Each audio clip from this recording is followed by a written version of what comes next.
இந்த நாள்ல ஒரு கேள்வியோட கூட இந்த வீடியோவை ஆரம்பிக்கணும்னு நினைக்கிறேன். என்ன கேள்வின்னா, மறுபடியும் பிறந்த கிறிஸ்தவர்கள் கிறிஸ்துமஸ் பண்டிகையை கொண்டாடலாமா?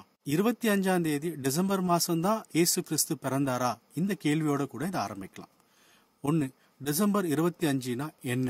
அந்த நாளை எதை குறிக்குது? அந்த நாளுக்கு உண்டான கடவுள் யார் அப்படின்றத முதல்ல பார்க்கலாம்.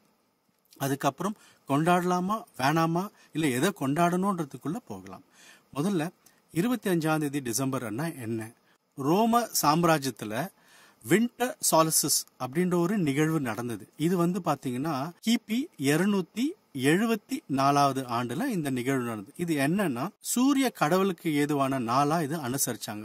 எப்படி அப்படின்னா, அவங்களுக்குள்ள இருந்த ஒரு நம்பிக்கை எப்படிப்பட்டதுன்னா, சூரிய தேவன் எப்பவுமே அழிவில்லாத தேவன், சூரியனுக்கு அழிவே இல்லை அப்படின்னு நினைச்சிட்டு இருந்த நாட்கள்ல இந்த நாள் சூரிய கடவுளுக்கு என்ன நாள்ல நியமிச்சு வச்சிருந்தாங்க. ஏன் இந்த நாள்? இந்த நாளை எதை குறிக்குதுன்னா, ஒரு வருஷத்துல 2 நாள் அப்படின்னா உலகம் சாஞ்ச நிலையில சுத்தம். இது எப்படி கொண்டாடுவாங்கன்னா, மறுபிறப்பின் ஆண்டு, சூரிய கடவுளோட மறுபிறப்ப இந்த நாள்ல கொண்டாடுவாங்க. இதுக்கும் இயேசு கிறிஸ்து பிறந்ததுக்கும் எந்த சம்பந்தமே இல்லை. அடுத்தது 20ஆம் தேதியில இருந்து ஆரம்பிச்சு 1ஆம் தேதி வரைக்கும் அந்த நாட்கள்ல எப்படி கொண்டாடுனாங்க?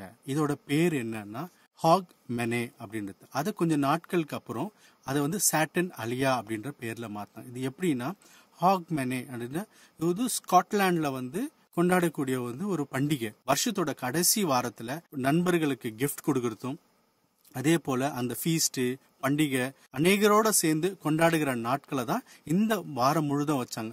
ஏன் வைத்தாங்க அப்படின்னா, இவங்களால வெளியில போய் வேலை செய்ய முடியாது ஒன்று.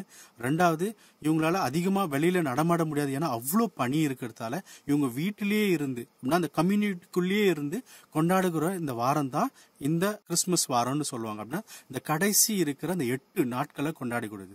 அந்த காலத்துல அரசனா இருந்த அரோலியனோட காலத்துல எப்படி மாற்றப்பட்டதுன்னா, டிசம்பர் 17ல இருந்து 23 கொண்டாடப்பட்டிருந்த இந்த பண்டிகை 23ல இருந்து 1ஆம் தேதி அப்படின்னா அடுத்த வருஷமான ஜனவரி 1ஆம் தேதி வரைக்கும் கொண்டாடப்படுறதுக்காக மாற்றப்பட்டது.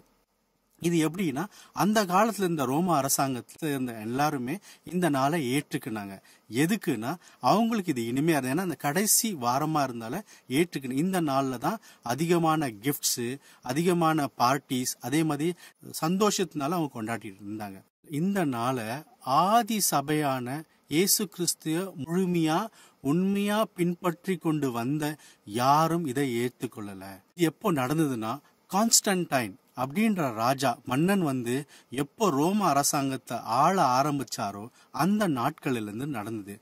எப்போனா கிபி 336ல இருந்து ரோம அரசாங்கத்தினால ஒரு ஆர்டினன்ஸ் அப்படின்னா ஒரு கட்டளை பெறப்பட்டது. எல்லாருமே கிறிஸ்தவர்களா மாற வேண்டும்.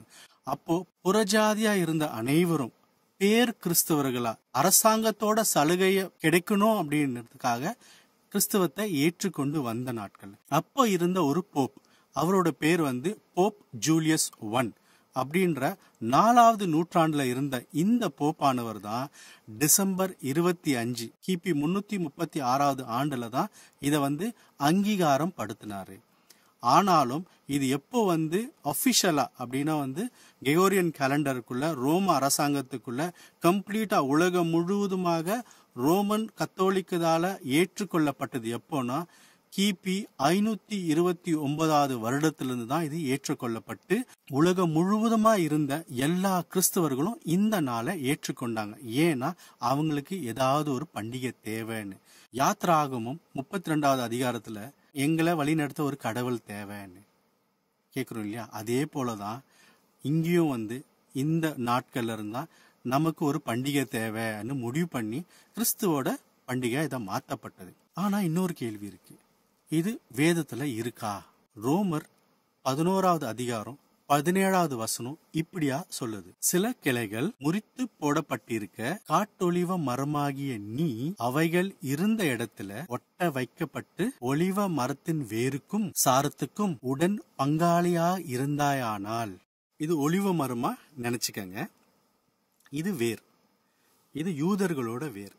ஆபிரகாம், ஈசாக்கு, யாக்கோபு இவர்கள இருந்து வந்த யூத வேரா இருக்கு. இந்த மரமா இருந்து தாவீது வம்சத்துல வந்த இயேசு கிறிஸ்துவோட ஒப்பிடப்படல, ஒரு ஒரு ஒலிவ மரத்துக்கு ஒப்பா எடுத்துக்கலாம். இந்த ஒலிவ மரத்துல புறஜாதியா இருக்கிற நம்மள காட்டு ஒலிவ மரம், புறஜாதியை காட்டு ஒலிவ மரத்துக்கு ஒப்பிடுறாங்க. காட்டு ஒலிவ மரத்துக்கு ஒப்பா இருக்கிற நம்மள ஆண்டவராகிய இயேசு கிறிஸ்துவின் மரணத்தினாலும் உயிர்த்தெழுதலும் சேர்க்கப்பட்டிருக்கும். நமக்கு வர வேண்டிய சாரம் எல்லாம் இந்த வேரிலிருந்து இந்த கிளைக்கு இந்த கிளைக்கு வர வேண்டும். இந்த கிளையோட எந்த ஒரு சுபாவங்கள் யாவும் இந்த மரத்துக்கு வராதவளுக்கு இந்த மரத்தோட முழுமையான சத்தை பெற்றுக்கொண்டு கனி கொடுக்கும்படியா மட்டும்தான் ஆண்டவர் நம்மளை அழைச்சிருக்கார்.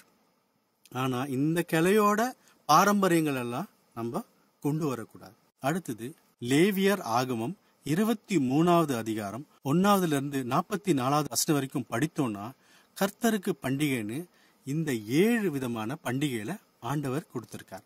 இந்த 7 விதமான பண்டிகைகளை கொண்டாடுவதற்கு மட்டும்தான் நம்ம இருக்கும். அதை விட்டுட்டு புறஜாதிகள் கொண்டாடுகிற இந்த Christmas, new year, Lent season, Easter பண்டிகை, அப்புறம் ஆல் சோல்ஸ் டே என்று மரிச்சவர்களை கொண்டாடுறது, இதுக்கு அழைக்கப்படலை.